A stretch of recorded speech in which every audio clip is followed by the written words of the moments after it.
Hello, everybody, and welcome to more Political Access. Today, let's cover the last three primaries before Election Day on September 13th. That is New Hampshire, Rhode Island, and in Delaware.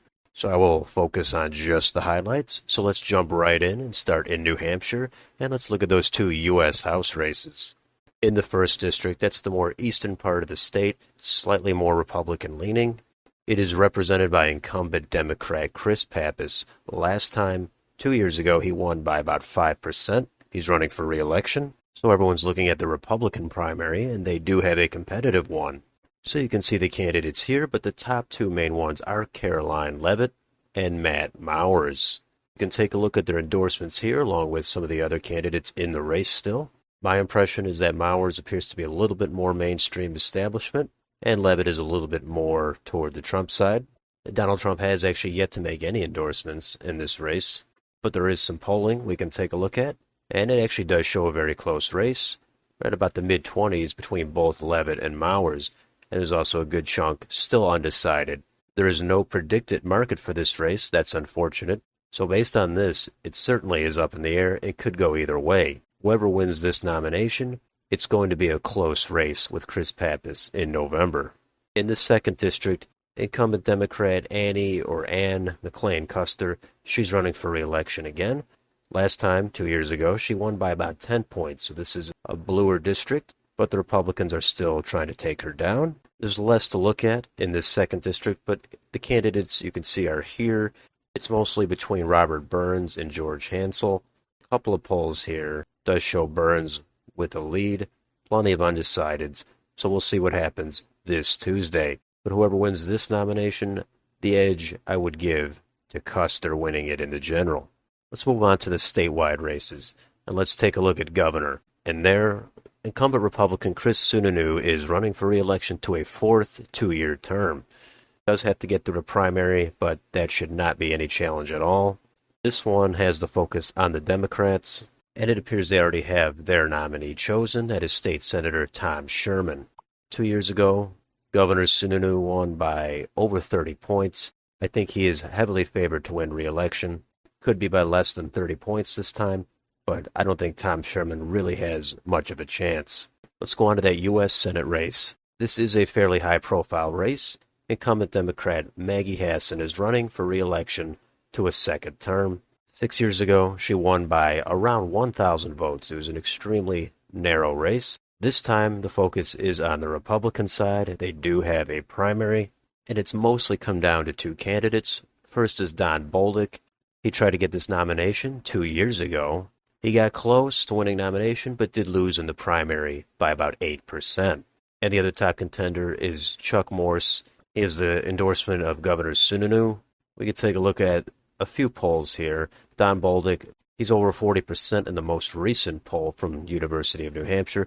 Chuck Morse does appear to be on the rise. It's possible a new poll comes out after I make this video or the day before the primary.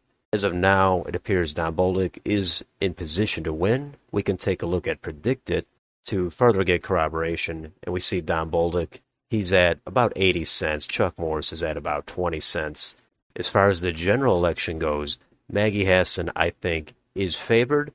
It's going to be close. She could lose, but she's going to have an advantage at this point. Let's move on to Rhode Island, and let's start in their U.S. House. They still have two districts.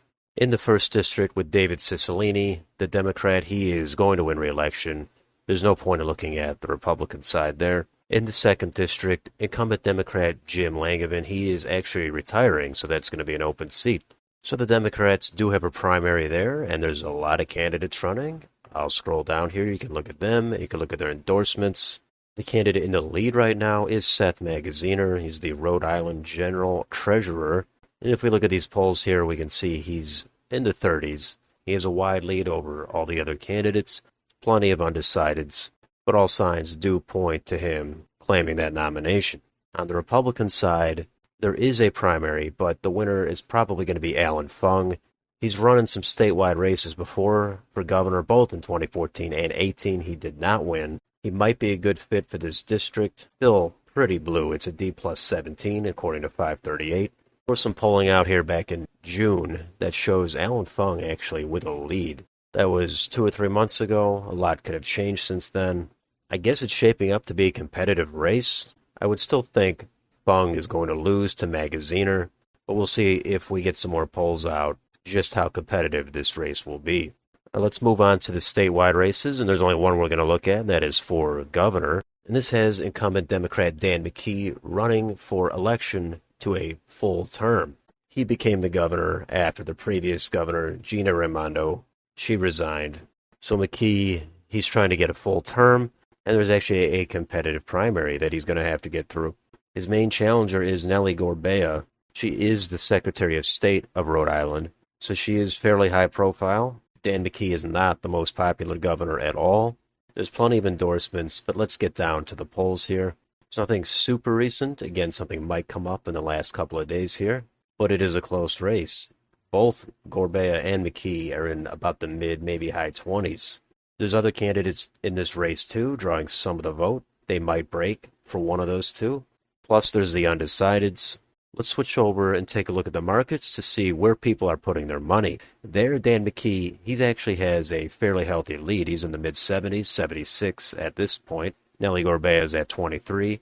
There's probably more going on in this race than I've actually cared to look into. So I would say McKee is in some trouble, but he probably does have the upper hand right now. And on the Republican side for governor, they do have a primary. There's two candidates here. It seems as if there's very little happening with this race. There's almost no endorsements. There's no polling. Neither of these candidates are really too high profile. So I don't know what's going to happen with that. I'd be more focused on the general election there. And the Republicans, they don't really have a ton of support in recent governor's elections. In 2014, they got within 4.5 points of winning it with Alan Fung, but that was still with under 40% of the vote in a three-way race. So maybe it ends up getting a little more competitive. But as of now, I would say whoever wins on the Democratic side is going to have a moderate to heavy advantage. And finally, let's move on to Delaware. There's only one race to talk about. There's no governor's election. There's no Senate election this year. They have one U.S. House race. And incumbent Democrat Lisa Blunt Rochester, she's running for re-election. 2 years ago, she won with over 57% of the vote. She will be the nominee. The Republicans, I don't think there's any chance they're going to do anything in this race. At least on Wikipedia here, it shows Lee Murphy, perennial candidate. He's poised to become the nominee. I know Delaware has had more liberal Republicans. Mike Castle, he was the representative, he was the governor for a while. But at this point, Republicans have no chance to be competitive in this U.S. House race. So that is a quick recap of all the primaries coming up here on September 13th. Let me know if you're following any of these races in New Hampshire or Rhode Island or in Delaware. What do you think's going to happen? And if you enjoy this channel, please like, share, and subscribe. Thank you for watching, and I'll see you on the next video.